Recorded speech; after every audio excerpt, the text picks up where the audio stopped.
Hello, good evening, good morning, good afternoon, whatever. It's episode 227 of Dude and a Monkey. Our first actual proper episode in October, and it's already the 12th, so oh dear. My name is Ian Loring. As always, I am joined by... Hello, it's Matt Foster, everybody. And as more, quite a lot these days, we're also joined by... Becky, hello.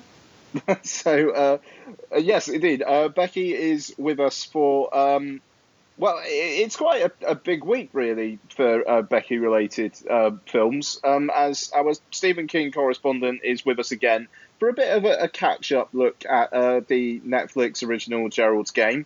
And but the main review, which is it's probably going to be the last podcast out there actually talking about this as a main review. But yeah, we're going to be talking Blade Runner 2049, a film that I literally watched over a week ago at this point. So, Yeah, sorry, what are you saying there, Mark? yeah, it's over a week since you watched Blade Runner, and is it like 2-3 weeks since you watched Gerald's Game? Yeah, literally, yeah, I think 3 weeks since Gerald's Game now. So, I think you guys are going to have to be doing a lot of filling in tonight, just to warn you, and yeah, we'll see how it goes. Yeah, we'll also talk some what we watched in trailers and stuff like that as well. I don't think we need to get into the stuff that's been really kicking off around the film industry this week. It is interesting how the biggest film news doesn't actually directly seem to be about films at the moment. It's always men with their dicks. It's oh dear. Yeah, it is, and like you say, it's not. I think people can pretty much guess our kind of feelings towards it. So I don't think it's something. It's far too big a subject for us to get into on what is usually quite a jovial podcast. I don't want to. You know, there's plenty of podcasts talking about it. Yeah, it's not something that it's not something we need to chat about. I don't think. I think it's something we acknowledge that it's there and it's raised and it's an important situation. But do you know what? Let's leave it for itself to hopefully sort itself out and to realign the situation into a more palatable future in the way that these things are dealt with. Yeah, stop being dicks. There we go. Okay, let's talk some trailers then. So, have you guys seen anything of note this week? Well, there's the new Star Wars trailer that's come out. So it feels a little bit. I don't know. With this one, it feels a little bit like. I think because really exciting. It is very exciting, I suppose, for Star Wars fans. But the thing is, you had the first. You had number 7, and that came out, and there was all the trailers because it was the new one. It was a new thing. It was a new era of Star Wars, and then you had Rogue One, which was a new era of Star Wars because it was a Star Wars film, Star Wars saga film. It was a Star Wars film outside of this continuation of the story. And now this one's here. It's a little bit like, yeah, do you know what? We don't actually fucking really need trailers because. It's even kind of Rian Johnson himself almost said you don't even really need to watch the trailer, and they very quickly kind of went, actually no, go and watch the trailer. Clearly when somebody had said to him, could you not tell people to not watch the trailers? You are a bit of a misery about Star Wars, though. I am not a misery about it. I just think that the people are like, yeah, it's a Star Wars film, we kind of know what we're going to expect, so just They don't really need to show us more than one trailer, I don't think. Well, it keeps people going. It keeps people excited. Yeah, well, I don't care. I know you don't care because you're a misery. Yeah. Isn't he? Yeah, pretty much. I mean, I don't know. I mean, you liked Rogue One more than you liked The Force Awakens, if I seem to recall. Yeah, I really enjoyed Rogue One. I thought it was a cracking movie, and I enjoyed The Force Awakens. It falls in that weird category of films that I enjoyed. I enjoyed watching, but I can box it off and go, I've seen it. I don't really need to see it again. I think it's unfortunate that out of the two, they used the better actress in the one where there was only going to be one film and killed her off. That's unfortunate because I'm not a fan of Daisy Ridley, to be perfectly honest with you. She's there and she's fine, but I think Rogue One was the much better film and the much better performance. It just, I don't know, like Daisy Ridley, I think is maybe more of a physical performer than Felicity Jones is. Like Felicity Jones is an actress. It kind of feels like Daisy Ridley is more an action star. But that's yeah. What's interesting about that is the one thing I did get from the trailer for Last Jedi over Force Awakens was I did look at it and think, ooh, Daisy Ridley looked like she's lost quite a bit of weight. And, she wasn't big by any stretch of the imagination. So, but then again, part of that might be the physicality you're talking about that you need, in that she might be leaner in a way that suits the character, if you get what I mean. Because of the training. Yeah, because of the training that she's, and also as well, I think it's easy to forget that she's only like early 20s, isn't she? I think. I'm not sure actually. I would say so. Yeah. She's got to be pretty young, eh? Yeah. She could have just been Hollywooded down. I mean, I think it'd be hard to live among that and not.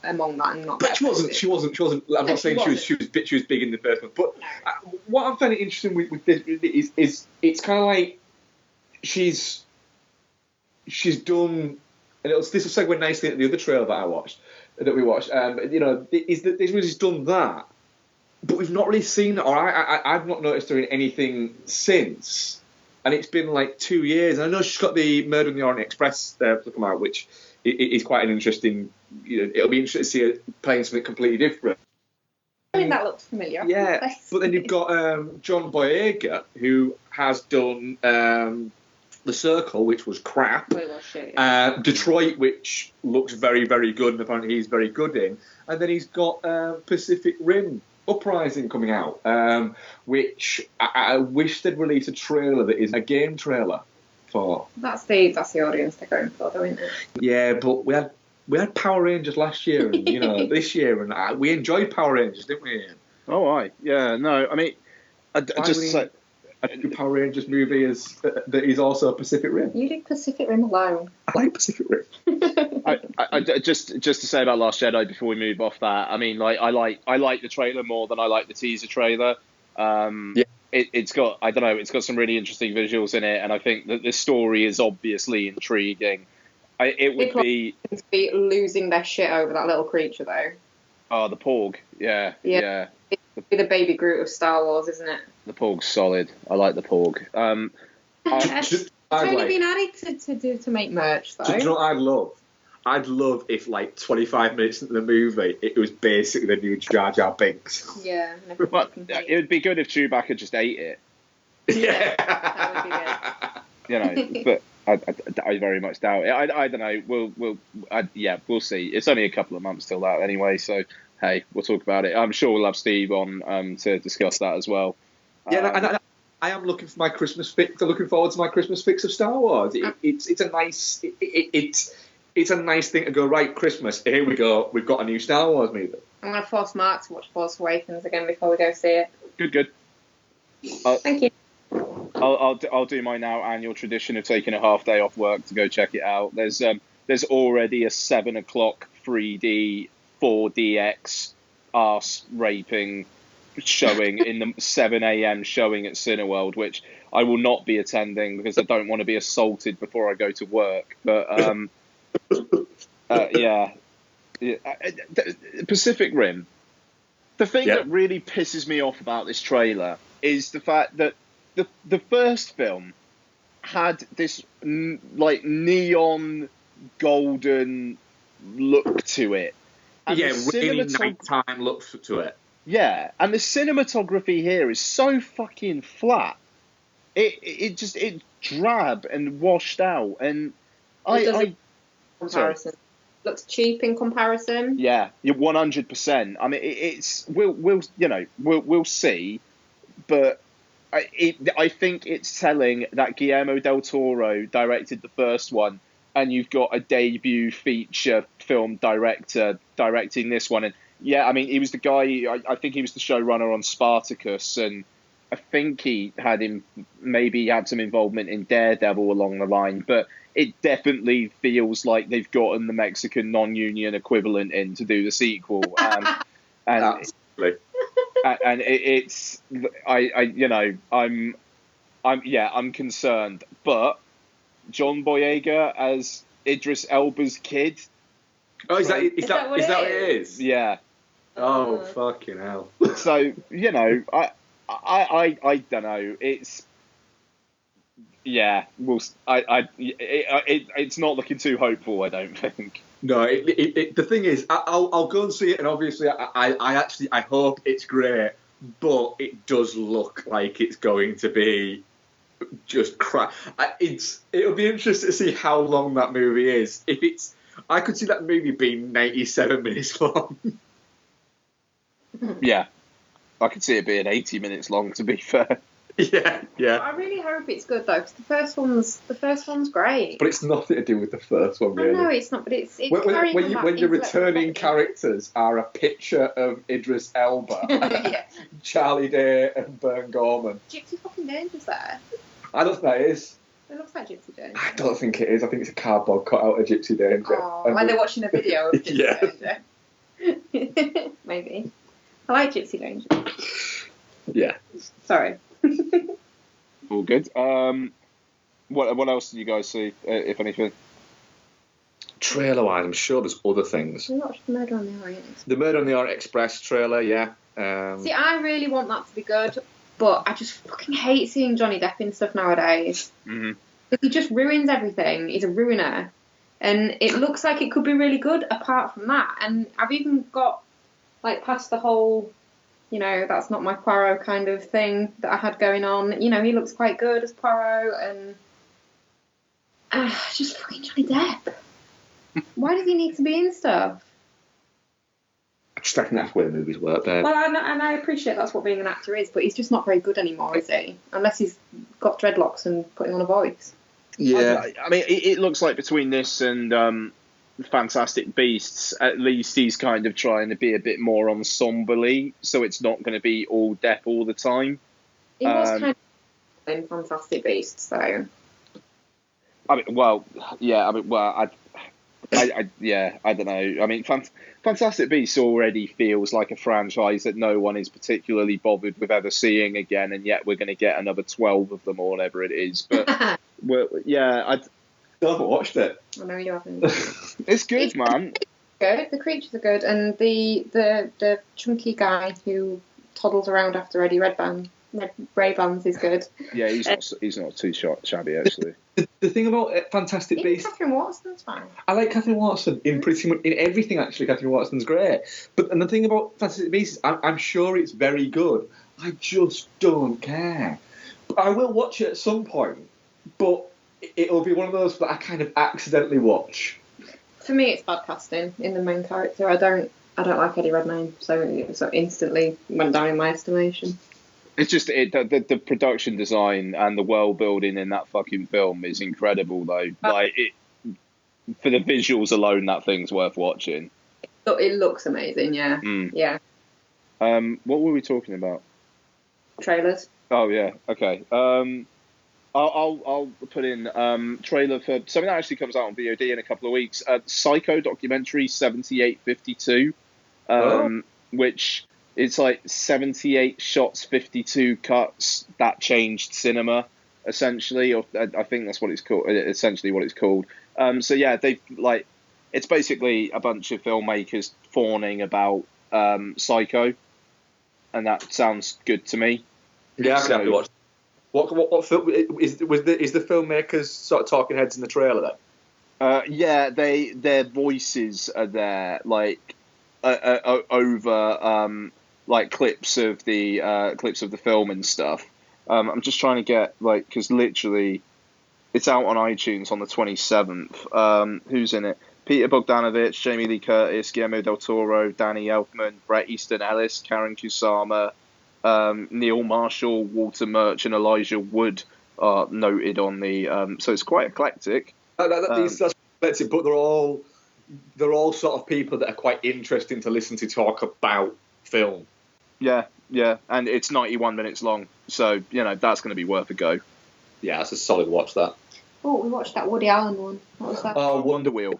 Yeah, which I was watching going. The reason I don't want to watch this. There's something about this. It looks almost all right, but there's just something that doesn't feel right. Oh, it's Woody Allen. Fair enough. Yeah. Okay. That Paris one that he did was good though. Midnight in Paris. Yeah, I love that. I like Paris is great. Paris. Yeah. But it just. Yeah, I don't know. The same reason you can't watch a Polanski movie. The same reason I can't watch a Polanski movie. Yeah, fair enough. Oh, well, I don't think anyone can really quibble with that, eh? Yeah, it's one of those. Yeah, fair. But apart from that, it looks really good. I think it does. I think it looks intriguing. Yeah. Was that the one with Kate Winslet in it? It is the one with Kate Winslet. Yeah, it looks good. And Jay Tizzle. Jay Tizzle. I like a bit of Jay Tizzle in it. I like Jay Tizzle. I think he's not a bad actor, actually. Yeah, he's fine. For a singer. Well. Yeah. That's kind of it for what I know that I've watched. Nothing else you've watched, isn't it? Not that I can think of. Cool. Sweet. Okay. We better get into it then. So, Blade Runner 2049. It's directed by Denis Villeneuve, and who's in it? You got the old Gosling. You got Mingy fucker Harrison Ford. You got shit Jared Leto.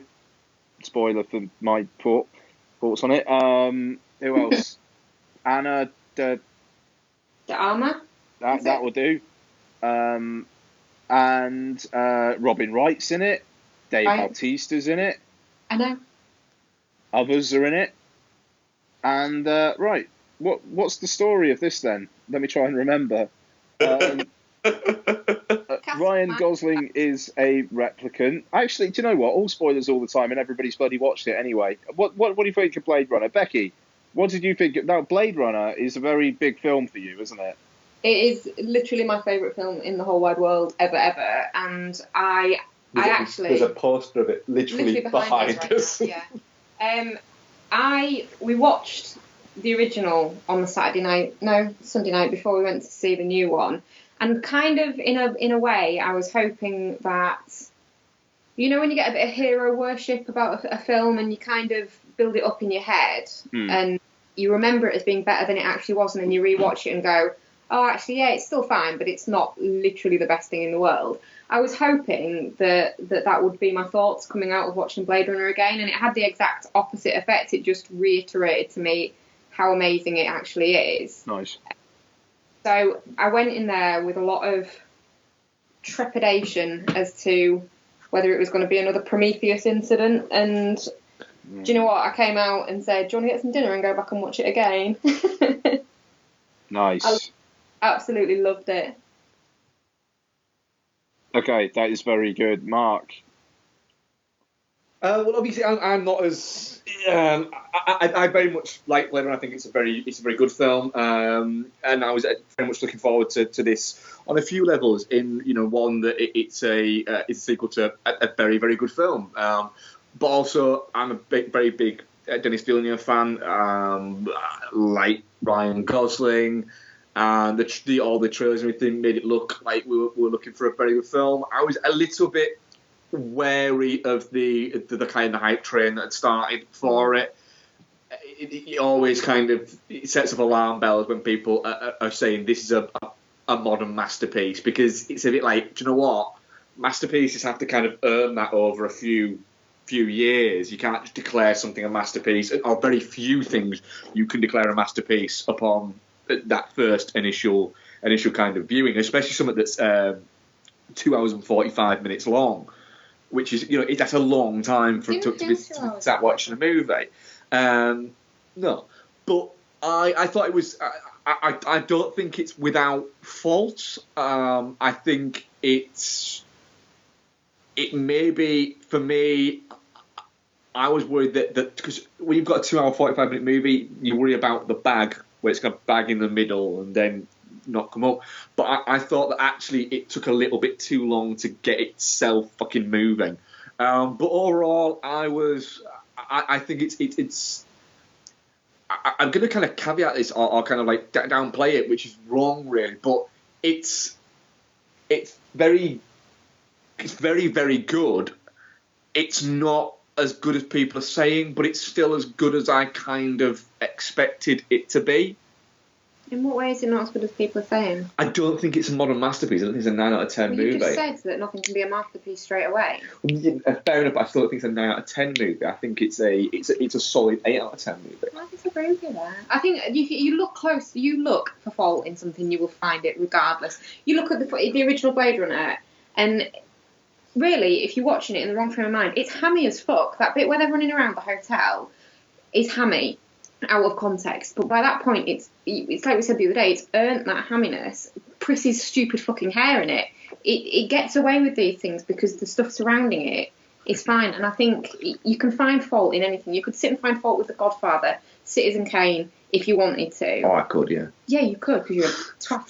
But just why approach films from such a miserable place? Just sit there and enjoy it. I did enjoy it. Yeah, but now you're picking fault with it. I'm not. I haven't picked fault with it yet. It's the format of the show. Ian, what did you think?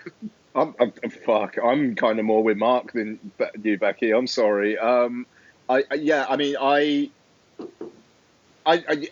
thing is, I agree. I just thought immediately coming out of it, it's really, really good, but people do need to calm down. And my reasoning is, I think Jared Leto is not very good, as I've said before.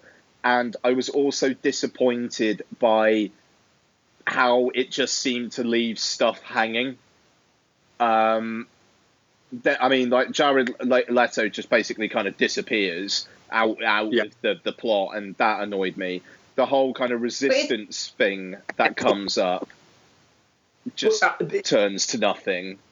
Yeah. And I understand that you don't necessarily need that for the plot of this film, but it felt weird to me that you've got a franchise as revered as Blade Runner, or a film as revered as Blade Runner, and now you've got this sequel that are basically dropping hints into, okay, we're going to pick this up in part 3. That's a problem that I have with films a lot, but I'm okay if it tells a complete story in itself.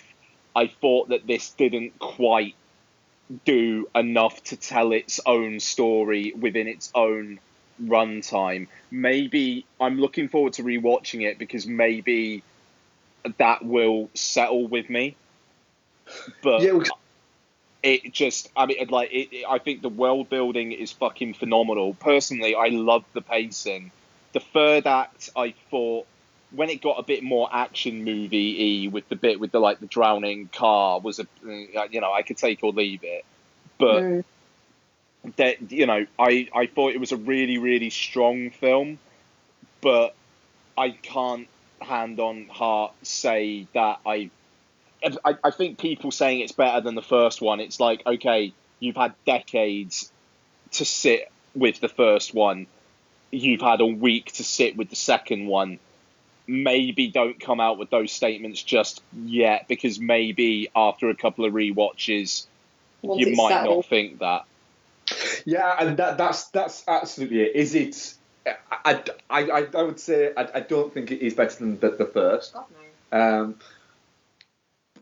I do. What I did like about it, I do think it stands up as a film on its own. What I did think was weird is it's.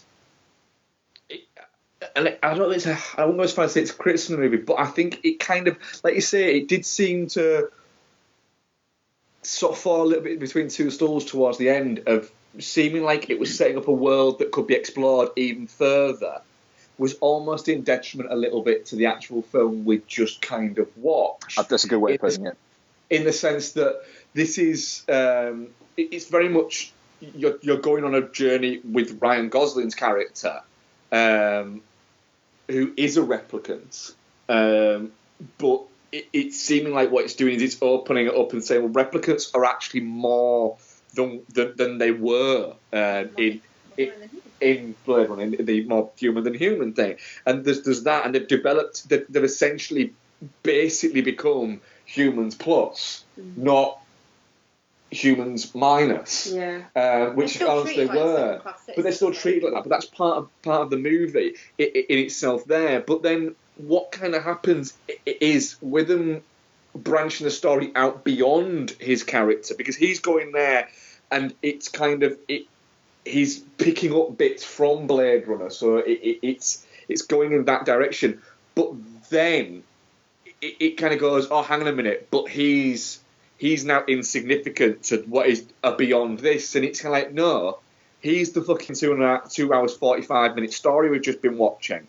Don't then make it about this other character that you want to sell to me in a possible other movie. But I think that's part of the point of the film. The disposableness of replica. Yeah, essentially, they have fair argument. They have no clue really whether what they remember is what they remember or what's been implanted, and it's he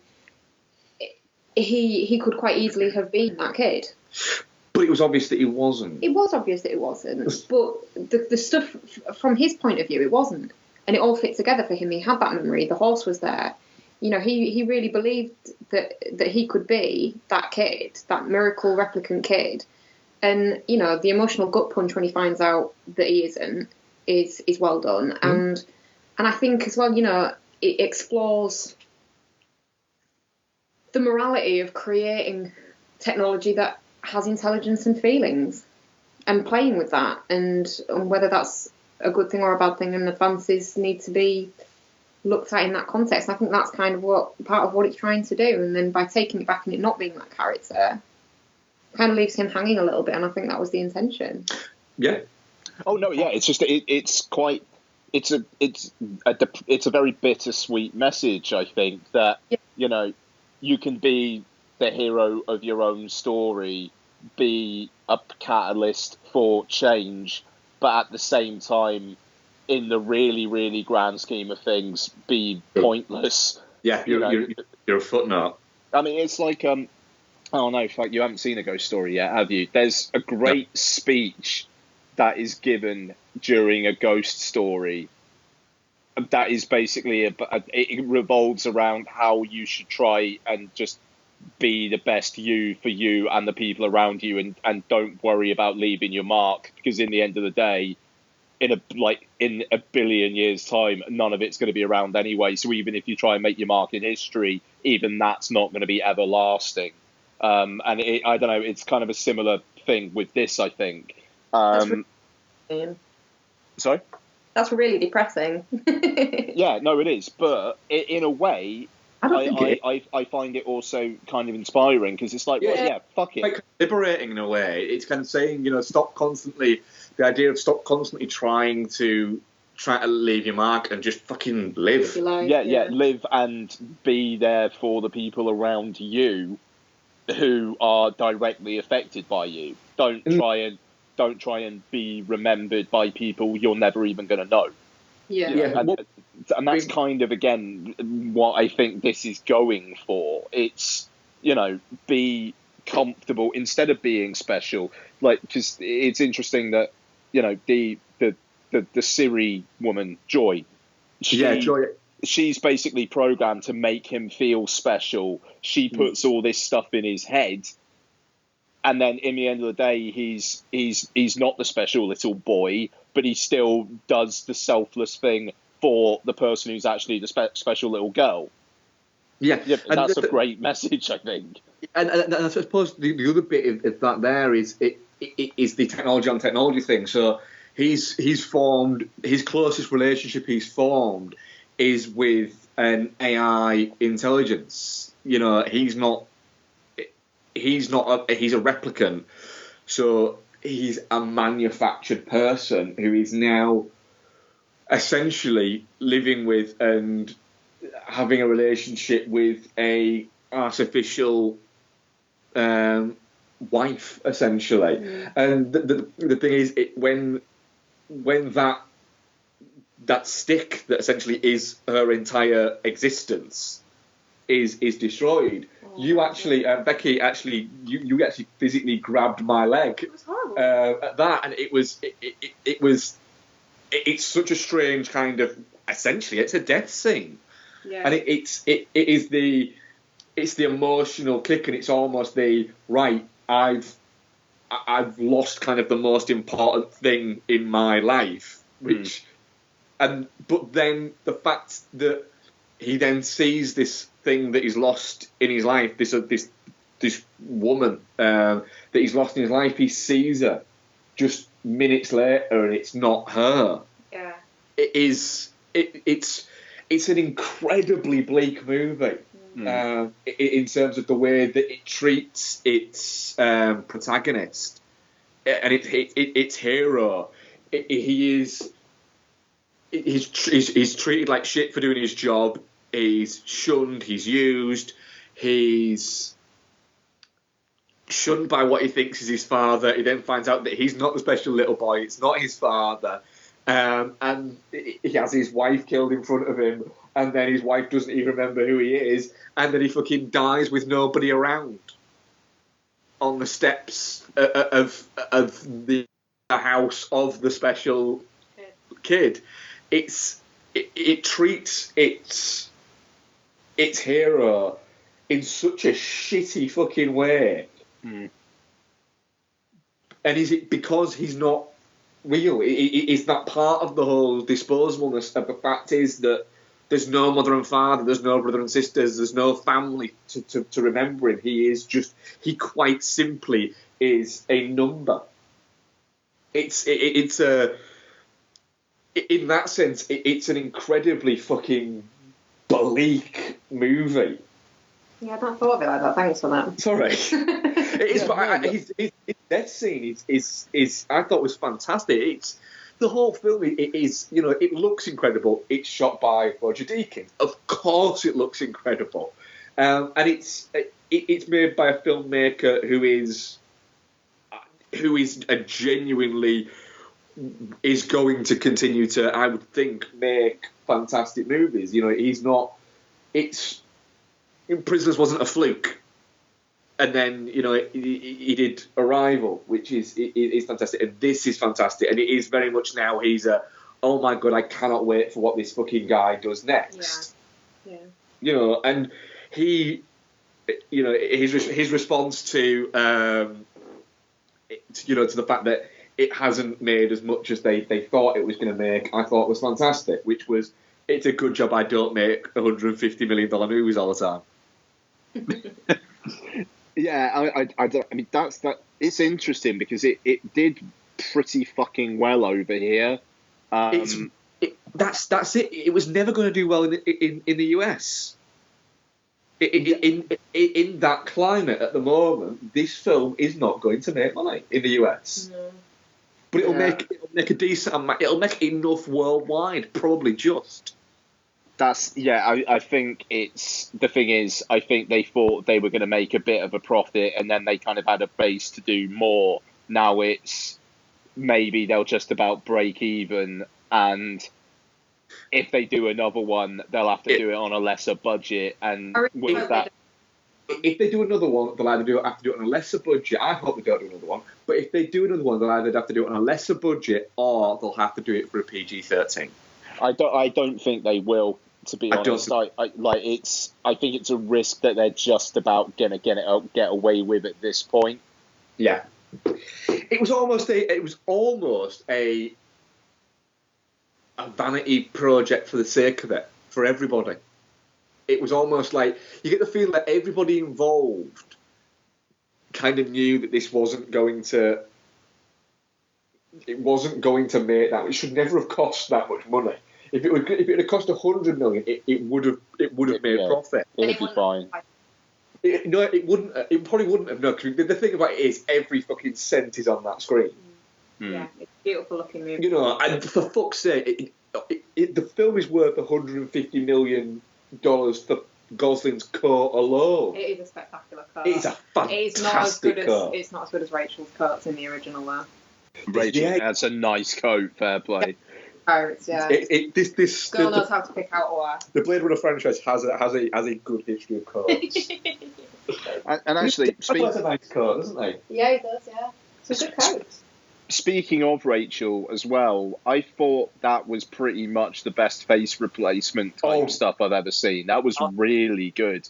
When she talked, it was a little rough, I thought, but when she walked up, it was like, have they just cut and paste that from the original? Well, the thing is that Bex has a theory on this, don't you? In a second, I'll get to about the voice thing. But when that happened, I thought, holy fuck, this is next level good use of CG, of computer animation and everything like that. This is incredible. This is how you use technology in your movie. You don't need to use it to point and go, look what we've done. You just do it to enhance your movie. But you actually mentioned the voice thing after we came out, didn't you, Bex? About it being slightly off. About it being slightly off, and you thought that it was possibly intentional, didn't you? Well, from the moment she started walking in, because it was obviously supposed to recall the moment when she walks into Tyrell's office. Yeah, totally. But she's not got her hand in her pocket, and it all felt a little bit intentionally, just a little to one side of her. So, like, her face didn't look quite right, and her voice wasn't quite right, and her mannerisms weren't quite right, and it felt to me like she was supposed to look like a cheap copy so that he would not fall for it, if that makes sense. Like, she couldn't be replaced. It played on that uniqueness, didn't it? Yeah. Just because she's a replicant doesn't mean to say you can replicate make it exactly the same. Yeah. Yeah. So it felt intentional to me from when she first started walking in. That's interesting. I don't know, because I thought the whole point was that it was trying to, like... Actually, I don't know, what was the point of that scene? I've kind of forgotten. Sorry. He essentially, Jared Leto was offering Deckard Rachel in exchange for the kid. Right, yeah, okay. But the great thing is Deckard just kind of laughs at him and goes, well, two things. One, that's not Rachel. And two, I don't know where she is. Yeah, that rebuttal of her eyes are green. Yeah, her eyes are green was fantastic. And it's... The Jared Leto thing's really strange in this. To be honest, I was baffled at him getting cast, especially after Suicide Squad. Was he always that insignificant in the character? Because it just seems like he has like a couple of scenes, and you go, you just waffle nonsense, don't you? Yeah. And then he fucks off again. I was worried about him being in it, and then he was in it so little that it was fine. Like, it wasn't good, but he wasn't there enough to be it just bad. He really took me out of it, because it's just like he's basically he's overacting being quietly sinister, and I don't know how someone does that, but he manages it. Is it a little bit, with the Jared Leto thing, is it a little bit that people have maybe thought that he's a better actor than he is? Because I don't think 100%. Jared Leto is. I don't think he's that bad an actor. I think he's a perfectly fine actor, and he was very good in Dallas Buyers Club, and he won an Oscar for it because he was very good, and I wouldn't begrudge him winning that Oscar. I thought for a best supporting actor, I can't remember who else was up against him, but I think it was a very strong category that year, and I seem to remember. I can't remember actually who it was, but I seem to remember thinking I would prefer Blair to have got it. It was. Was that the year that Stallone should have got it? Yeah. No, it wasn't that. Mark won it that year. Mark Rylance for Bridge of Spies won it that year. That's right, yeah. Do you know what? Yeah, I would have preferred Blair to have won it over Jared Leto, but Jared Leto is a perfectly alright performance. But I think that maybe the fact that he hadn't made a lot of movies, he'd been doing his 30 Seconds to Mars, which is the name of a band, remembering, and it's not an actual how long it takes to get to Mars. But it kind of made people think, oh my god, he's this great actor. It's like, but is he though? I think it's more that he's made pretty good choices throughout his career, for the most part. Suicide Squad was a misstep. But maybe, I don't know whether it was or not. It seems like with the last two movies he's been in, he's been billed as being like the big thing in it, or the big supporting character, or the big, essentially the villain of the piece, I suppose, within them. And then he's kind of just appeared and fucking disappeared without really leaving much of a trace. But a lot of people going, well, he was a bit naff. He did weird shit on set on this one as well, didn't he? He just weird shit on. He walks around with a fucking cane and pretended to be blind and shit. Well, he wore contacts that to his vision, didn't he? So that he could feel like what it was like to be blind because the character was blind. Was the character blind? Oh my god! What do you think the little weird, like, trippy machines were flying around? I just thought that was just Letterly. Why do you think his eyes were fucking cloudy? Letterly. Oh my god! I didn't know he was blind. Was he blind? Yes. Yeah, he was, man. She's not joking. In his way around you. Letterly. I thought he was a picture of Letterly. Oh my god, he's so special. I genuinely didn't know he was blind. Yeah, he was blind. Well, I want to look out for that when we rewatch it. That's why. Yeah. Oh my god. Just to say, he beat Barkhad Abdi, Bradley, who, by the way, Barkhad Abdi, the best name in this film, Dr. Badger, fantastic. Which I actually tapped Bex to the shoulder and went in the film and leaned in and went, bet he's not a real doctor. And Beck's response was, bet he's not a real badger. Touche. Yeah. We don't talk often in the movies, but when we do, it's good stuff. It is. It's special, isn't it? It's stuff that has to be said. That's very good, though. Barkhad Abdi, Bradley Cooper, Michael Fassbender, Jonah Hill. So, was that yes? I think that's fine. I'm not particularly bothered that he won over any of them. I've sat there thinking, what? Bradley Cooper won in Blade Runner. It was Fassbender or Jonah Hill for me. Should have got that, but I'm fine that Jared Leto got it. I think they were all worthy performances. It doesn't feel like a crime, does it? No, it doesn't at all. But it's kind of like, I know he's got. That's it. He's giving up acting for the next couple of years. Apparently he's Jared Leto because band's got a new album out. Is it so that the myth can recreate and people will think he's good again? That's it. He's very good at PR. Yeah. And all power to him. Don't help it, he's not a bad-looking guy either, though. No, he's a good-looking guy. Yeah. He is. With his 30 seconds to Mars emo hair going on. Yes, and he's beard and his weird shirts. Oh, and his scarves. He loves a scarf. Sorry, Ian, we're getting off track. No, very good. I'm enjoying this. I mean, also, I must say, I thought, considering apparently they were drafted in quite late, I think Hans Zimmer and Ben Wallish, I think his name is, I think they actually put in a really good turn with that score. I very much would have liked to have seen what Johan Johansson did with it, but I thought the score was pretty appropriate all the way through.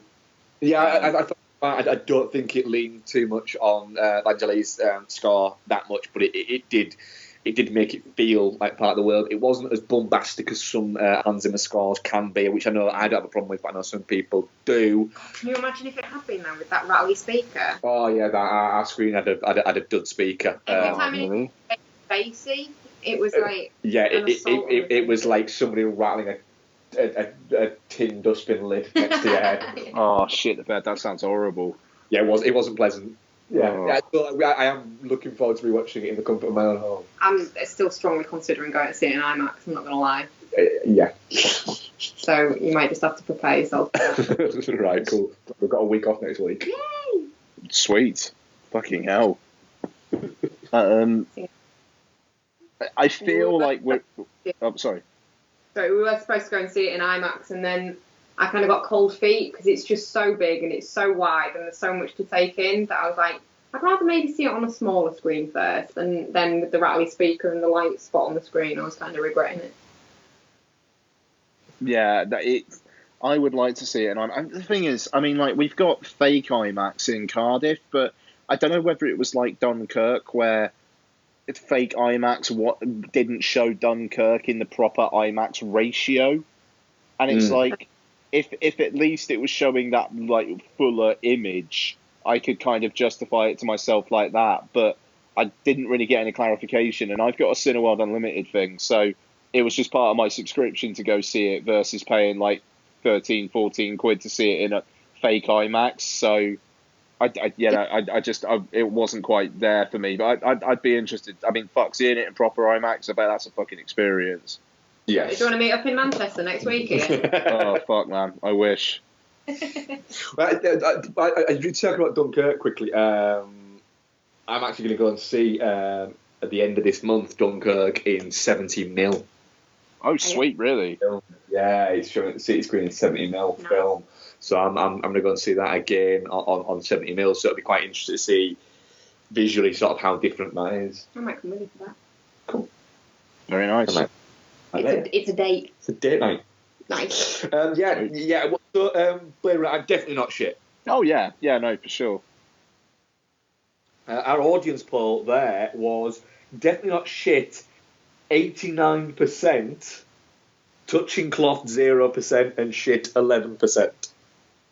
So divisive, but in that direction. No one's in the middle on it. No one's in the middle, no. And either Dan has done his usual Dan bit and just been voted to be contrary, or maybe Noel's gone, I'm not bothered about watching that. Bump.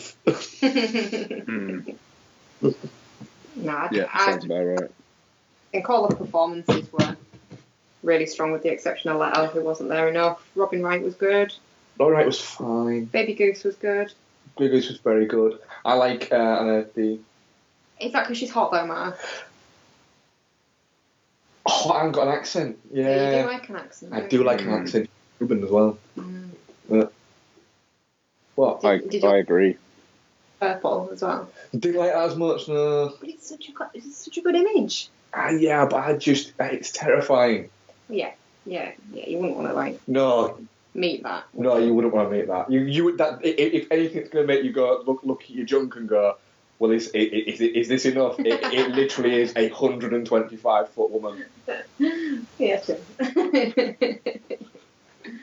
Is that the first thing you'd think of if you saw a 125-foot woman? Well, would the first thing I think of be, well, how does this work sexually? Sadly, yeah. Yeah. Okay. All right. Just wanted to confirm. It is, yeah. I'm still. I could make a difference. Harrison Ford was good in it, with how craggy and grumpy he is. We haven't spoken about Harrison Ford at all. Oh fuck, we haven't, have we? That bit when he's, oh my god, and the bit in the lounge at the hotel with all the holograms playing behind them, I thought that was fantastically done. Oh, the Elvis constantly going wrong. Yeah, that was great. That was really good. Just because it's all just happening around them and they're not getting distracted by it, and they're the central figures, but then all this weird shit's going on around them. I loved that bit. But the bit, where they're sat at the bar, and they're drinking, obviously, whiskey, because that's all Deckard does. And he's asking about Rachel, and his broken look on his face when he finally says her name, just that nearly broke me. It was so sad. Yeah, no, it's he cares. He actually seems like he gives a fuck in this. And it's nice. I mean, with Force Awakens, it kind of feels like he just thought it would be a bit of a laugh and, just whatever. But with this, he actually seems to care, and it's really nice just considering the experience he had with Blade Runner and how that's been over the years. It's nice that he's got this part where he doesn't even show up for like an hour and a half, which really took me back, actually. Yeah, I was quite surprised that it's brave for a filmmaker to go, no, do you know what? He's a supporting character in this movie. He's not the central character. I'm not going to make him the central character. I also don't think Harrison Ford would have gone on board with it if he had been the central character, to be honest. Yeah, I mean, I don't know. It's quite smart casting as well, because you could totally buy Ryan Gosling being Harrison Ford's kid. That does work. And being Sean Young's kid as well, to be fair. Yeah, it adds to the kind of the whole MacGuffin-ness of it. Oh, she was so... The MacGuffin kind of annoyed me just at first, anyway. It's not. Sorry? Because it's so obvious that it's not him. Well, it was just the fact that it was like, how coincidental is it that the memory in him is was that his...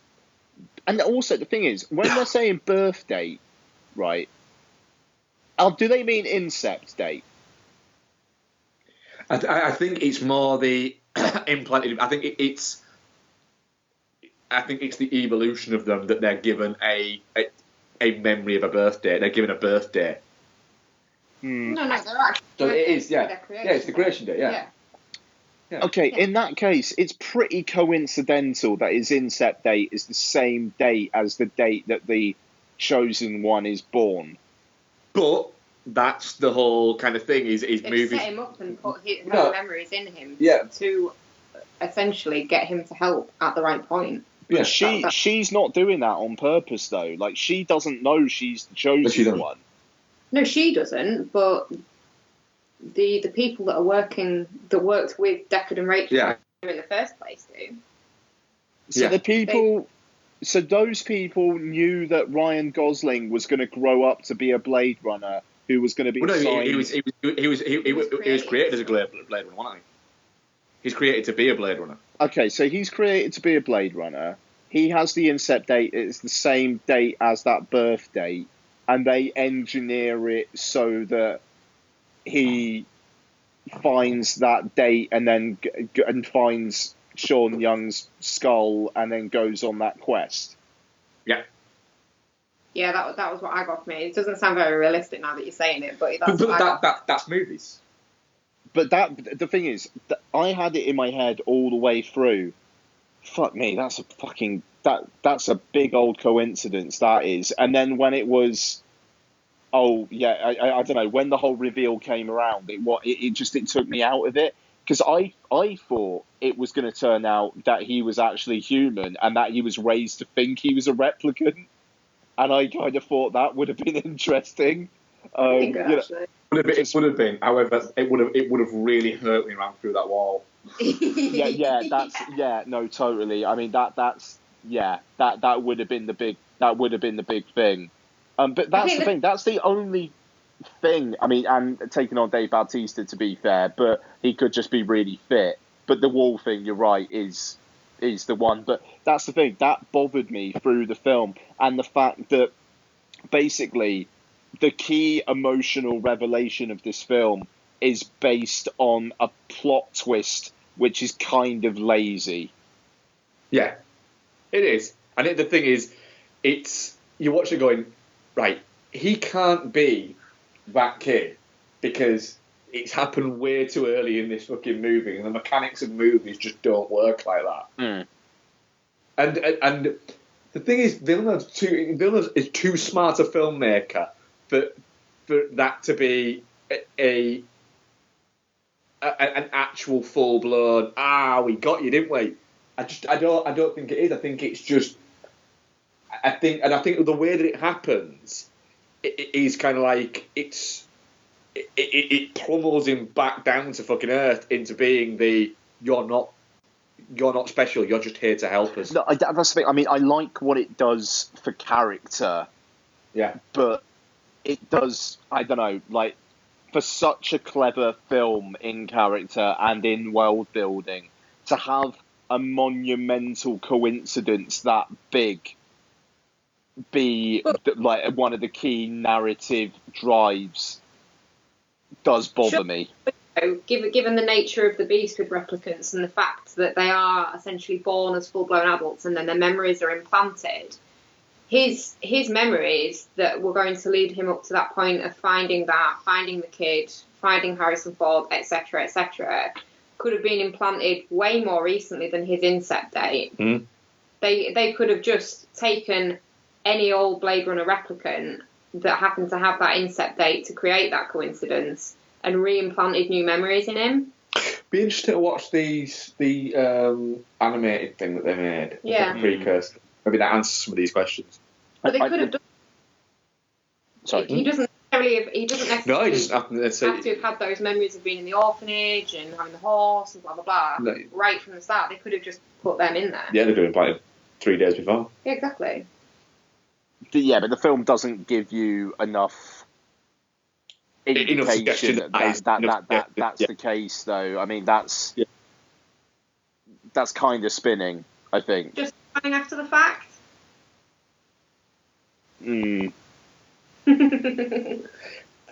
I'm just saying theoretically that could Theoretically, it could, but it doesn't seem. If there's a deleted scene that has something like that in it, that would actually make me feel better that at least that's what their intention was. I just seen of that one-eyed woman just saying like, has the implant taken or something like that. Yeah. That would have, fine. That would have been fine. Or when she's giving that speech to him, saying, you know, you don't remember, do you? You won't remember the fact that we kidnapped you a week ago, and changed your entire fucking memory. But then it would have changed his entire personality in terms of how he acts and things like that. And actually, speaking about his personality, I like the fact that we did the shit, definitely not shit thing, and we still spoken for about another 15 minutes after. It's good. I like how Ryan Gosling does a good line in Not Looking Turned On. Like, he always just looks like, yeah, whatever. Yeah, exactly. That's the thing. He's like, well, you know, I may as well be here. Yeah. Yeah. But I'm Ryan Gosling. This pretty much happens all the time. Yeah, exactly. It's like, I've got Amber at home. I'm all right. You know, like it just, I don't know, like that whole scene. I mean, it was really interesting visually, and you know, it cuts just before you get any of the good stuff, which I thought did was. we need it though? I didn't No. like that. We didn't need it. I didn't like it. We didn't need it. No, you totally didn't need it. It felt a bit gratuitous to me. Yeah. Actually, on that subject, guys, what are your thoughts on all the sexism shit that's come out in the last few days about people going on about, what? Oh my god, why are women in the future always portrayed as being prostitutes and half naked all the time? It's so sexist. Have you not seen it? I don't pay attention to this bollocks, no. It's difficult because I do. Robin Wright's the fucking police chief. Yeah, I mean that's the thing. You've got Robin Wright and you've got Love, who Love and is like the Terminator. I'm the dream designer, but yeah, people are getting their panties in a bunch about it. Oh, well, people, do you know what? Fuck off. People can just fucking clean out the vaginas. All that sand, get it all out. I think. Do you know what they need? They need a good fuck. That's sort of out. Can't say things like what happened in Mother. All she needed was a good fuck. Is that right? Yeah. I've not seen it. I won't watch it. I won't watch any film with an exclamation mark gratuitously in its title. I don't think it's gratuitous, to be honest. It's kind of like, this is going to be a film with an exclamation mark at the end of its title. I think it's pretty appropriate.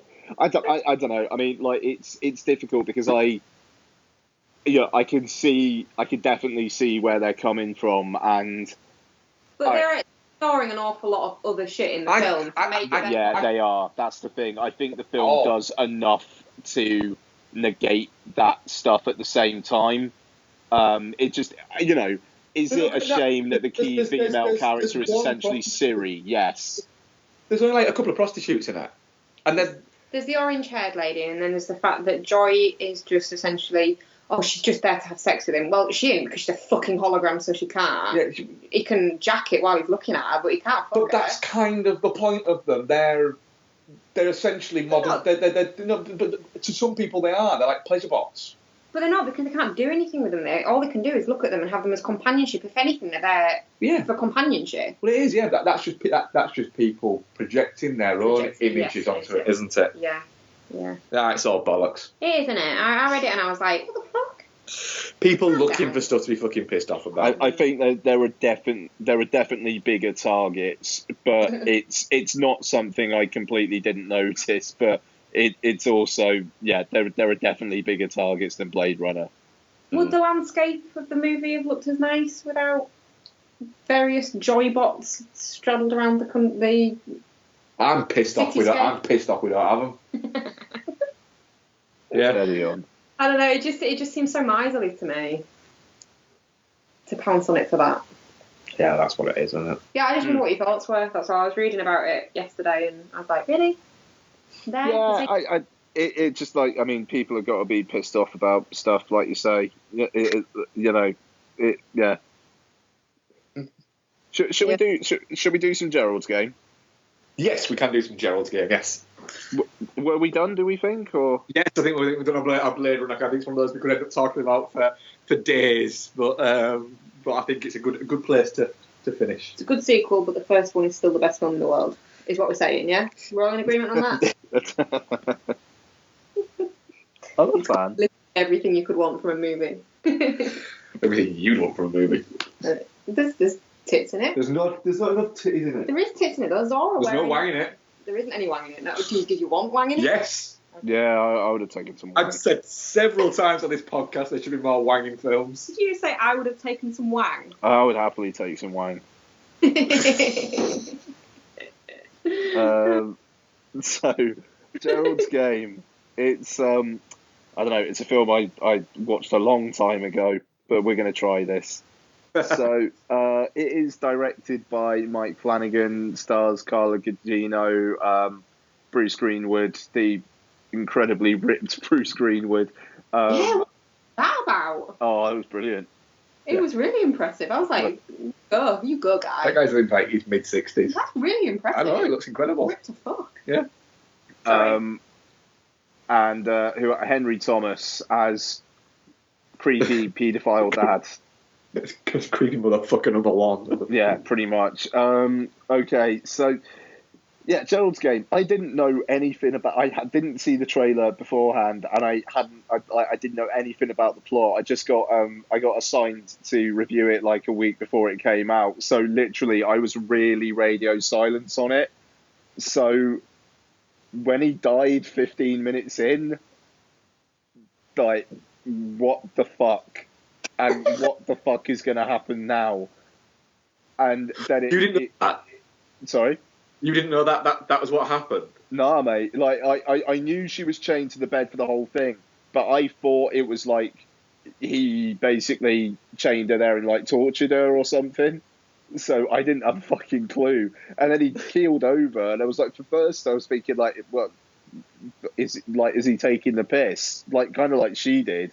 And then you see the blood, and it's like, right, okay, I've got no fucking idea where this is going. Yeah. So, yeah, I mean, what did you guys think of it? Mark, this time, do you want to kick us off, bud? Well, I was really looking forward to it. It's a film. It's a book that or a story, I suppose, that Bex has been saying for years. You know, you'd really enjoy it reading it. So, being the person that I am, I haven't read it. Obviously, standard. Because I like fiction books.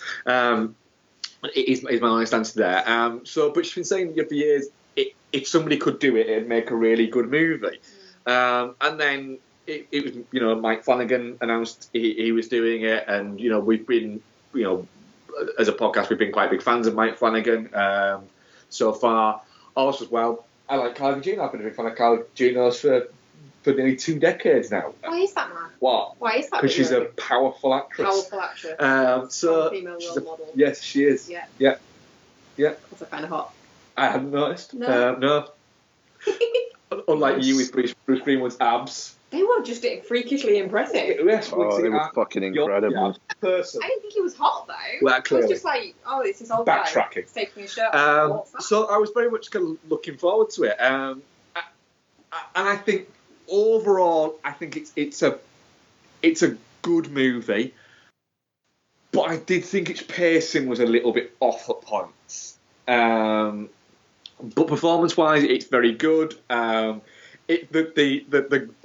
gruesome, grim bit was suitably gruesome and grim.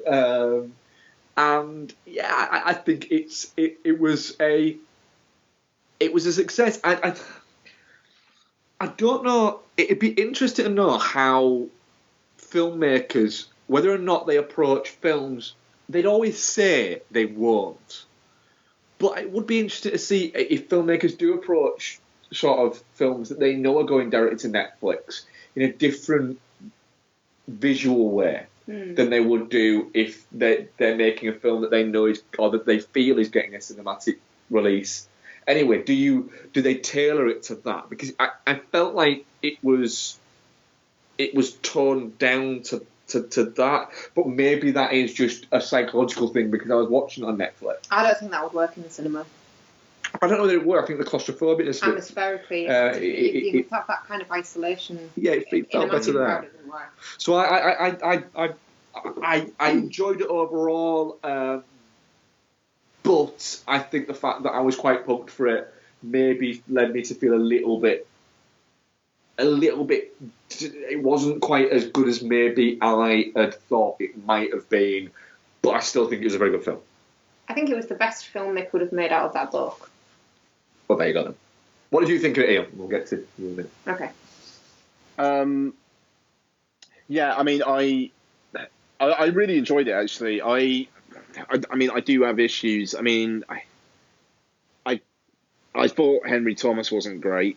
I don't know. It just he felt it was a very one note role, and he was very, very, very one note in it. So yeah, I'm not a fan of that.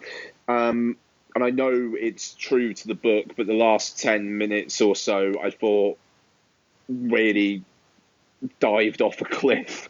It was a bit. I mean, all spoilers all the time. The fact the kind of like the grave robbing guy thing being real, and then her confronting him again from a character point of view, I kind of understand that, but Is that she sat there thinking, oh, it's just some creepy supernatural thing or it's a hallucination, but it was actually a real fucking guy in there with her. Yeah. And that's terrifying. I find that more terrifying than if it was a supernatural thing. But then I have a whole big thing about home invasion, so it probably pushes my buttons. Did he invade her home? He invaded her summer home. It's just I don't know. I considering his look, I didn't think he looked threatening enough. Like he just, I don't know. He looked like a mentally retarded guy who, as long as you were alive, he probably wouldn't have that much of a problem with you. I don't know. I thought it was an hallucination. I would have been fine with it being an hallucination. I get the point that him being real is quite it is quite creepy, but it felt a bit too much to me, and just the way that it's like Carla Gugino like literally explaining it. Yeah, that is one thing. I think that might have been the thing there. She's literally saying, oh, by the way, there was this guy and he was robbing corpses and doing all this shit, and oh, actually it was him, and and then I had to go to the court, and it was just a bit like, yes, okay, she was writing down her experience. I think it could have been told in a more elegant way. They couldn't do it in the same way as the book, because they essentially missed out an entire character. In the book, it finishes and the hallucinations that she has when she's in the bed, one of them is essentially the snooty version of her. One of them is an old school friend that she's lost contact with because of Gerald, and then one of them is her psychiatrist. And at the end of the book, she's writing a letter to the friend and sort of reinitiating contact with her and telling her about what had happened, and then that's why she's explaining about, oh, and then it turned out that this guy was actually real. So it makes a bit more sense in the book, because it's not just her kind of weirdly telling it to her younger self and putting that whole trauma to bed. It is actually her telling it to somebody else. But he couldn't have had all those characters kicking around in there. It wouldn't have worked, really, I don't think. Having the friend and the psychiatrist. Essentially, they've almost in a way, Mike Flanagan has sacrificed. Because I agree with you. I did think it was a little bit rushed, and it was her essentially explaining it. That they've maybe sacrificed that last kind of little 10 minutes for the rest of the movie, yeah. But they've still got that last 10 minutes. Otherwise, you're leaving out a big portion of the book, I suppose. Yeah. Or a big plot point. Yeah, I mean, it's him actually being real and her not. I mean, obviously a little bit crazy, but not being fully crazy and imagining someone that wants to steal her bones and her wedding ring is, I think that's a big part of her recovery, essentially, in the book, is that it makes her feel less crazy because he was real. So I think that's part of it. I think they did make him look a little bit too cartoonish. obviously it's the giant from Twin Peaks. He doesn't look like that normally. They've made too much of the makeup on him. I know he was meant to look creepy in the dark, but they could have done that. Him without makeup in the dark in the corner of a room would look creepy enough because he's a very, very tall figure of a guy, isn't he? Giant, he is. He's a giant. But, they didn't need to take it as far as they did, I don't think. And then I think it would have had more impact, when you see him in the light of day in the courtroom. Yeah. Because he would have looked more like a real... person. Yeah. So that's that on the ending, really. Is that they did it the best way they could, given the way they did the rest of the film, I think. Yeah. Fair enough. Yeah. I mean, however, I thought the rest of the film was really good. I mean, I actually, sorry, Becky, what did you think of it overall? I actually really enjoyed it. Like I said, I think it's the best film they could have made of that book. It's not as good as the book because part of what gets you in the book is the length of time it takes you to read it. So you're there with her more, if that makes sense. You're in that, and there's more time to kind of languish in her isolation and her fear, and how am I going to get out of this? And you feel it with her a bit more, because you have to read it. It takes longer to read something than it does to watch something, and it goes more in depth into. It takes you longer. Into how she became. You don't even read. How she became unhappy, why she was unhappy, why she's isolated herself, what her motivations were, what the deep-seated childhood shit is that's caused her to be the way that she is and turn to somebody like Gerald. So a lot of that was missing, but I think they still did very well with it. There's fundamental differences to the book. He doesn't die because she pushed him away, and he's just set up having a heart attack. He has a heart attack because she kicks him in the nuts.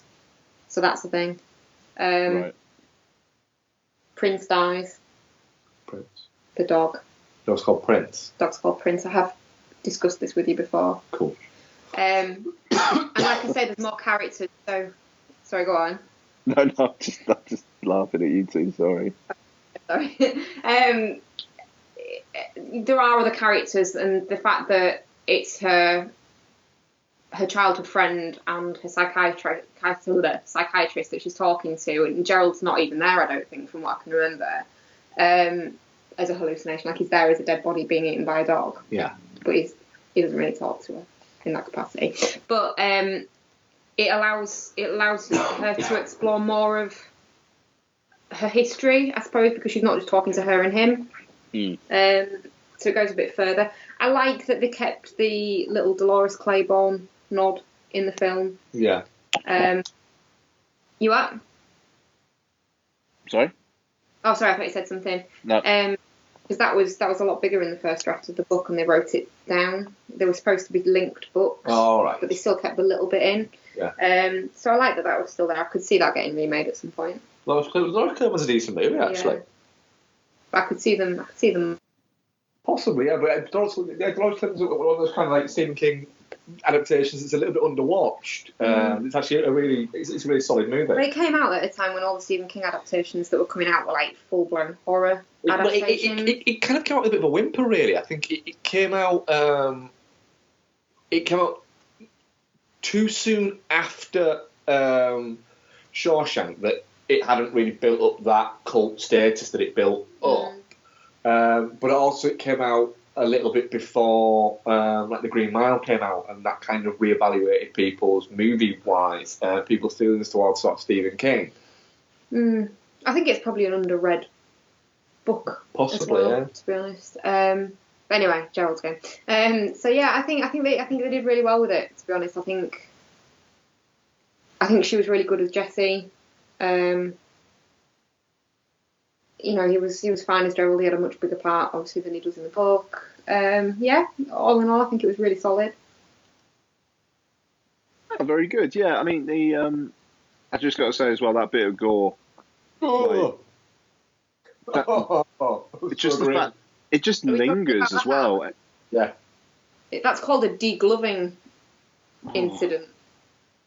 Just when it went floppy, man, like that. Just, yeah, that is gross.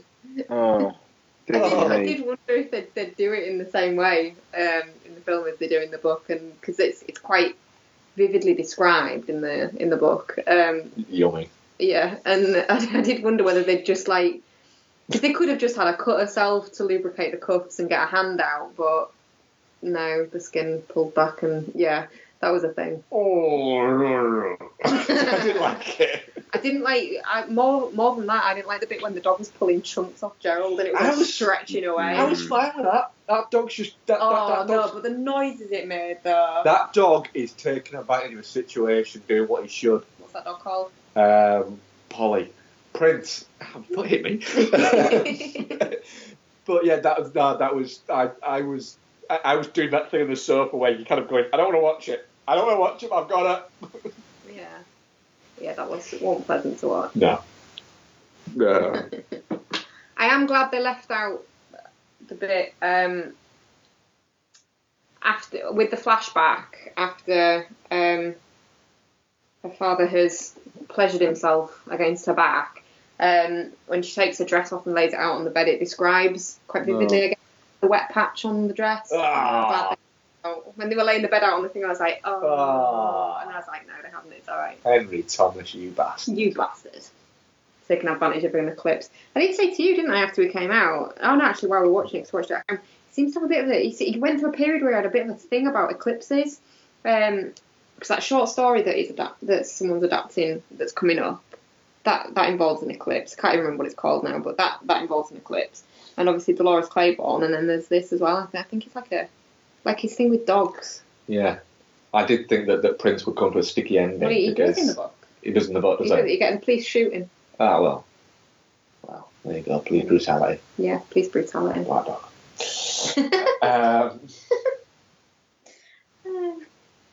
But yeah, I'm definitely not shit on it.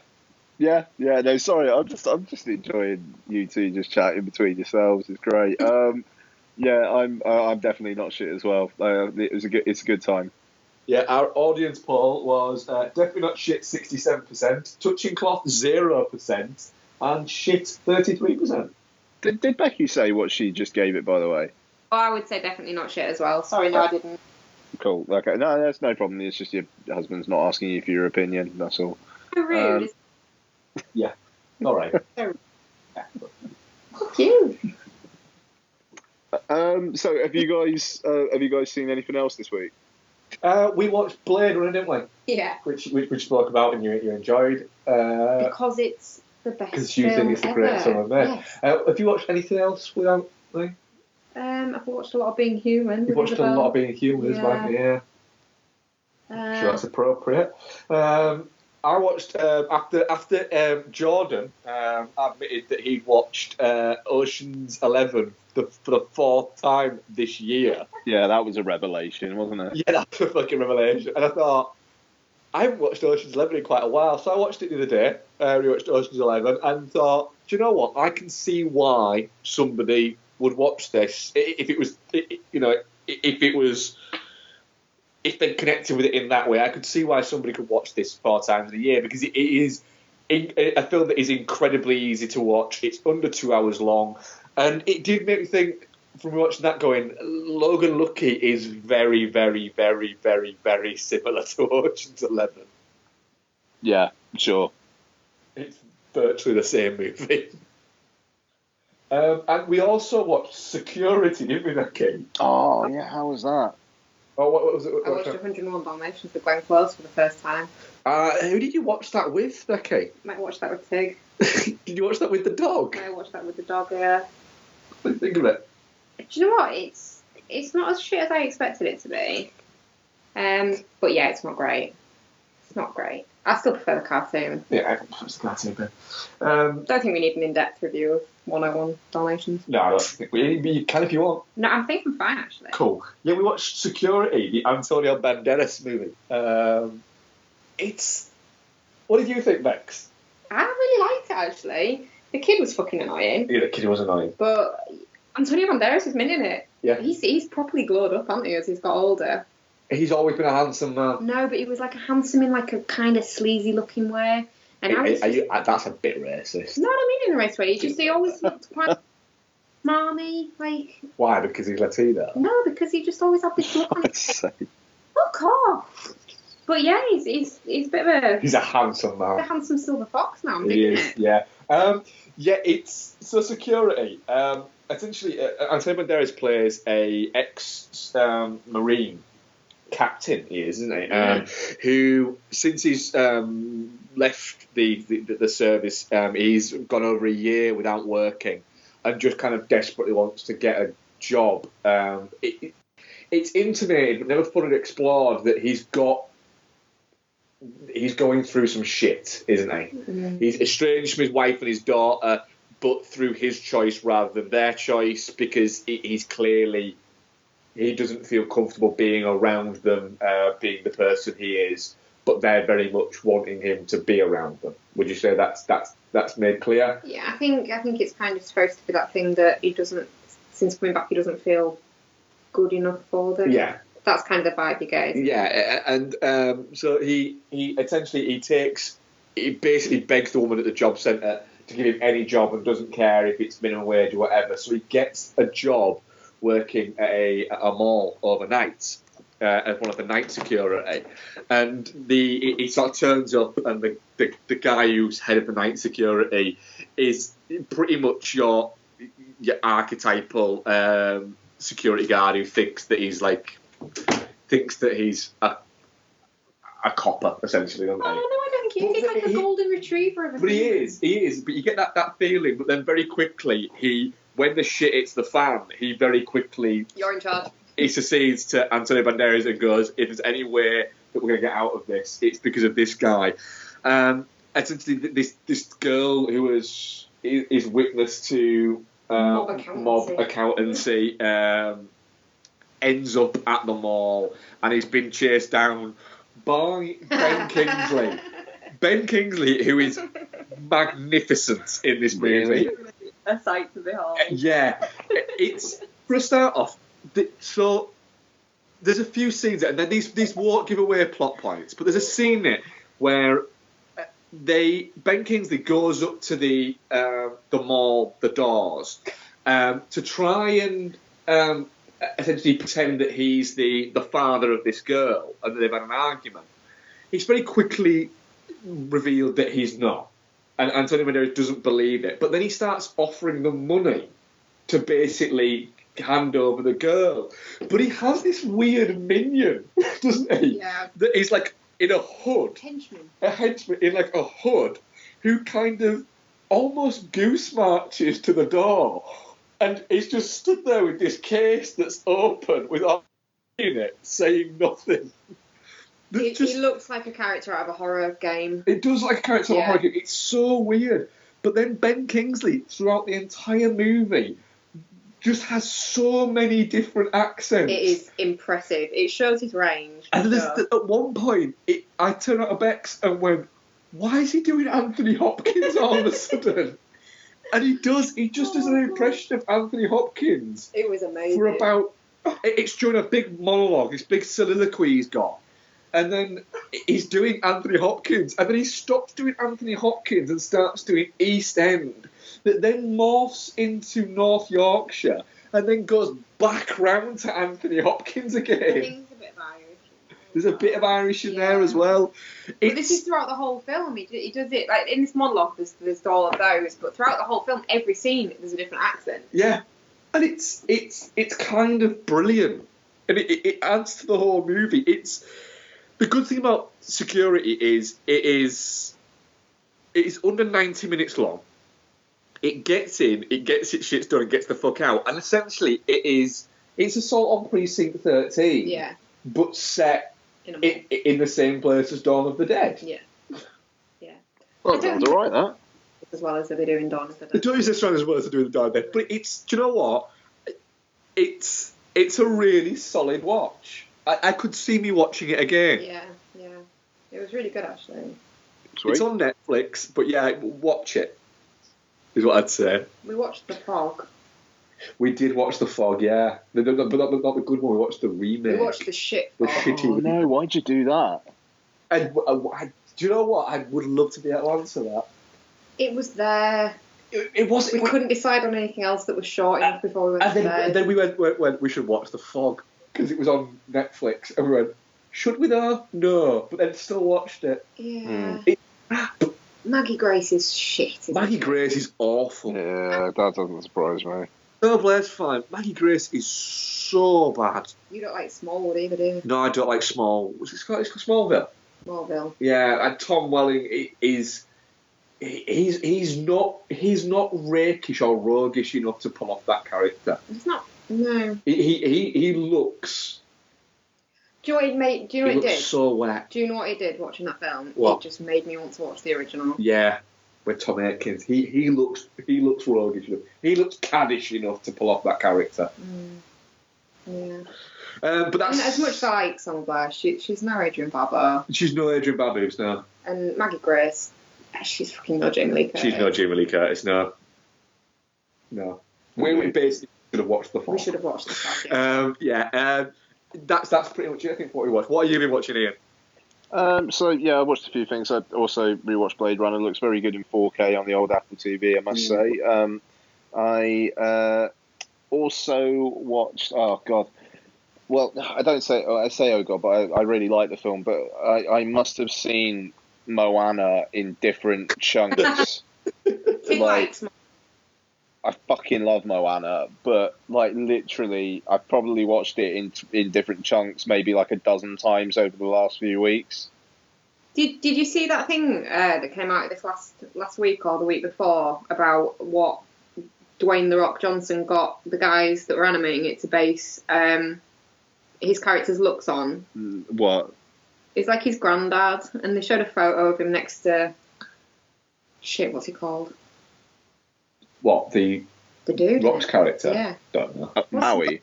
Maui. Yeah, a picture of his granddad next to a picture of Maui, and it's like quite obvious that they've based it on it. It's quite sweet. Wow, Sorry. really? Okay, I'll look that up. Good.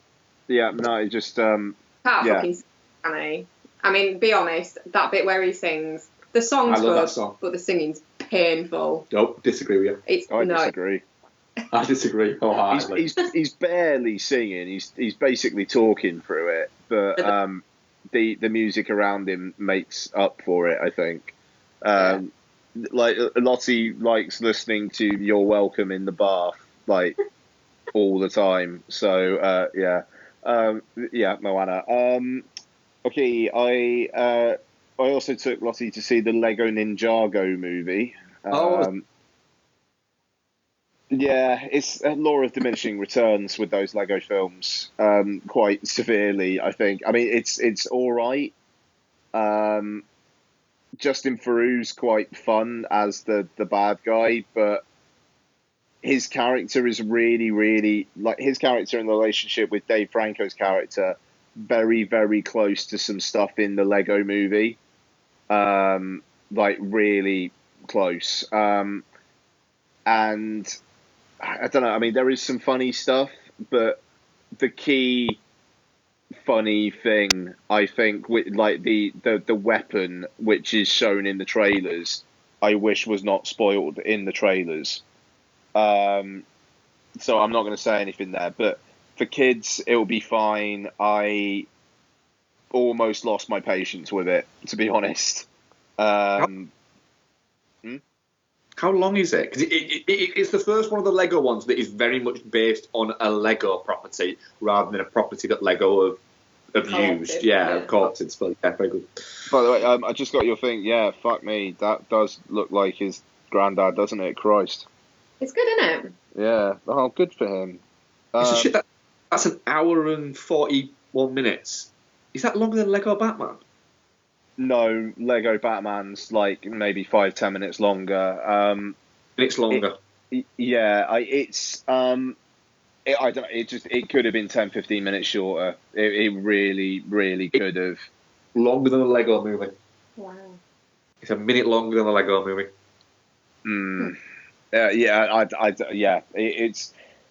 It was fine, but they've got to. I think this is the last one of these Lego movies for a bit, for at least a year, and I think that's a really, really good idea. This one is by far actually, to be fair, it's the first one that it seems like it's actually for kids instead of adults in Arrested Development. So yeah, I mean, I like the Lego Movie. I like the Lego Batman movie. They are kids' films that aren't for kids. The Lego Ninjago film is for kids, and you know what? That's fine because that's what they're supposed to be there for. Yeah, that's absolutely. Like I say, it's Lego Ninjago is a big thing in Lego, but it's a big thing. It's a big Lego thing, so it's not something that whereas the Lego Batman thing is it's aiming at Lego fans and Batman aiming at Lego fans, Batman fans, and general pop culture fans. Yeah.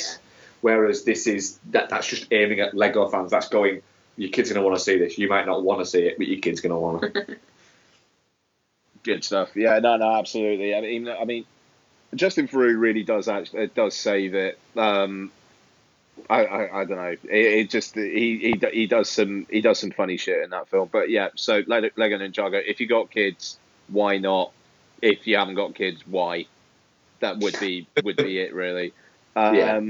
And lastly, for me, well, I watched The Testament of Dr. Mabuse, which I literally finished today. So I'm going to be recording that for the Patreon, I think, tomorrow. So there's that coming. But I also watched Rush Hour 3 because it was on Netflix. I want to rewatch the first two Rush Hour films because I had a really good time with this. I've never seen a Rush Hour movie, so I kind of want to watch the first two Rush Hour movies now, so I can watch Rush Hour 3. Yeah, I enjoy Chris Tucker. And I think they have quite a good relationship with each other in this film. And I don't know, there's just a bit in it where a girl is coming on to Chris Tucker and she says, how can I ever repay you? And he says, well, I don't know, you got $20. And I thought it was funny. So, that's me. Yeah, it's on Netflix. I don't know if the first two are, but this one is. Roman Polanski's in it for some fucking reason. Yeah, they're not on Netflix. They're not on Amazon Prime, and then they were on Sky. Otherwise, I'd have watched them on yesterday. Fucking hell, that's weird. But yeah, I had a good time with it. So there you go. And yeah, that's it for me as well. So fucking hell, have we got any Twitter questions? We do indeed. Yeah, we have one, I believe. Jack Burton at Mr. F1978. Pitch a sequel for a 30-year-old standalone movie. Buckaroo Banzai 2. It's just Jeff Goldblum chatting at the camera for 90 minutes. Oh, actually, what is the deal with the Jeff Goldblum pictures on Facebook, Ian? I just think it's funny. Like, literally, there is a page, for context for people who don't know, there is a page on Facebook that is literally the same photo of Jeff Goldblum every day. That greets every morning Ian Loring has shared. So yeah, basically on everybody I follow who follows me Facebook thing, every day they get a picture from me of Jeff Goldblum just going shush at them. I quite like it. I just wondered if there was like a deeper meaning. No, not in the slightest. It seems to make some people laugh. Like, I'm just going to keep on doing it. It's brilliant because it comes up on my feed. That's the thing. So then I just share it. Like it's just easily done, and it makes people laugh. I'm trying to think when 30 years ago is. Like 87. You can be kind of like loosey-goosey with that little bit. Let's give me a minute. All right, mine's easy. Go on. Midnight Run. Just another Midnight Run. Oh, that's good. Yeah, just I know. He's that Charles Grodin's character has, I don't know, gone as what. Here's how I do it. Is Charles Grodin's wife contacts Jack because Robert De Niro's character, he's called Jack or John, contacts him and says he's gone missing. He's gone a little bit. He's lost his senses a little bit, and he's gone missing. Can you find him? And he goes to find him, and it turns out he hasn't lost his senses at all. He just wanted a little bit of a break. And so that's how I picture it. And then he's got to get him back to his wife to admit that he was just wanted a little bit of a break and was just a bit bored. But he keeps on trying to give him the slip in the same way as he was in the first. So that's what I'd do. Because I do think it's I think it's one of De Niro's best understated characters. It's De Niro's favourite character he ever played. It's the only movie that he watches of his. And Charles Grodin has said that he enjoyed working with De Niro, he enjoyed working with Martin Brest, he enjoyed the film, and there would have been a sequel had it not been for his ill health, essentially. So if let's say there was any way that that he could do it or anything like that, I think it'd be a really fun watch. And it's a movie that I don't think gets enough appreciation. Midnight Run. I think it's got its followers, but it's very much a cult following. I think that it's one that kind of sort of fell through the cracks in the sense of the type of movie it was at the time, because it was such a juxtaposition to what people expected from De Niro that it kind of wasn't maybe taken as there wasn't as much attention on it, because the comedic actors at the time that did that type of movies were, well, why isn't there Eddie Murphy in it, or a Richard Pryor, or things like that. Yeah. Very good. Yeah. I think I'm spent. Just Buckaroo Banzai came up straight away for me. I think it's a good question in the sense I think everyone's got one that kind of go that. There's a few where you go, well, that, and then you go, oh, actually, but that did have a sequel, though, didn't it? Yeah, I think I'm trying to think and listen to you at the same time, and I don't know, all the ones that I think would be nice to revisit the world, it's all wrapped up quite nicely and to leave where it is, and then all the ones that could have sequels, I think, oh shit, no, that already does. So I think I'm stumped on this one. I'll think of something later and I'll let you know, and you can tell people in the next one. I will. Yeah, that was it. That was our one question this week. Sweet. Okay, so we'll be back next week then. Now, Netflix. Before we start, can I just ask you a question? Yeah. You know how you keep promising that you're going to play Resident Evil 2 and put it on YouTube? Yeah, I don't think it's happening. Oh, why? It's scary. Oh, but it would be so funny. No, scary. It's not that scary. It's scary. I know, but... Oh, Ian. It's scary. It is a bit scary. It's scary. That's what made it fun to watch you do it. No. No? No. For Patreon listeners, I will tell you that my... Scary, Becky. Like, I just want to make that clear. It's scary. It is quite scary. Did you...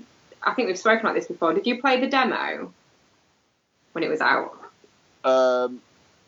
Yeah, for like 10 minutes. Was that too scary? It was scary, Becky. Yeah.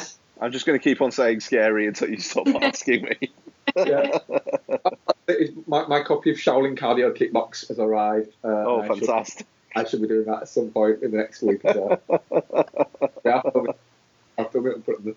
Oh my god. For people's consumption. That'd be hilarious. I think that should be like a long-term featured thing. Matt does various weird fucking fitness videos. I'll happily do that. We'll get you I know you would. Oh my god, we'll get you a Jane Fonda one from like back in the day. That's all weird and leotards and thrusting. Yeah, I'm fine with that. I bet they're on YouTube. They probably are. Yeah. If people want that, let us know. Yeah. Or you can even make suggestions for which keep fit thing I should do. Oh my god, that's an amazing idea. I have a feeling I might regret this. Yeah. I hope so. But I've committed to it now, so I will do it. Fair enough. Anyway, okay, very good. It's a fun show. Right, so next week, so The Snowman, I think, is the big release in the cinemas. It is. So, new Thomas Alfredson is open. I'm fine by that. Yeah. I'm looking forward to it. There's a couple of things, Netflix originals as well. McGee's new horror comedy, The Babysitter, which appears to be about a hot babysitter who gets involved in satanic rituals while babysitting. Could be interesting. And Noah Baumbach's new one, The Meyerowitz Stories. So it's got apparently Adam Sandler is good in it performance as well. So I'm going to watch both of those, but I won't force Mark into it. I will. Trailer for the Meyerowitz one. Sorry, say again. Have you watched the trailer for the Adam Meyerowitz. Sandler one? No, I've tried to keep myself. I try to keep myself fresh where I can. So no, I haven't. We'll be watching it anyway, won't we? Yeah, we will. Yeah, Yeah. that's quite good. So I'll be watching both of those. Sweet. Okay, cool. So we'll have quite a bit to talk about next week. Thank you ever so much, Becky. That was great having you on for the whole thing. Yeah, it's been fun actually. Yeah, normally I just kind of dip in and do my Stephen King bit and then go. Well, don't feel you have to. Thank you very much for joining us. Oh, you're very welcome.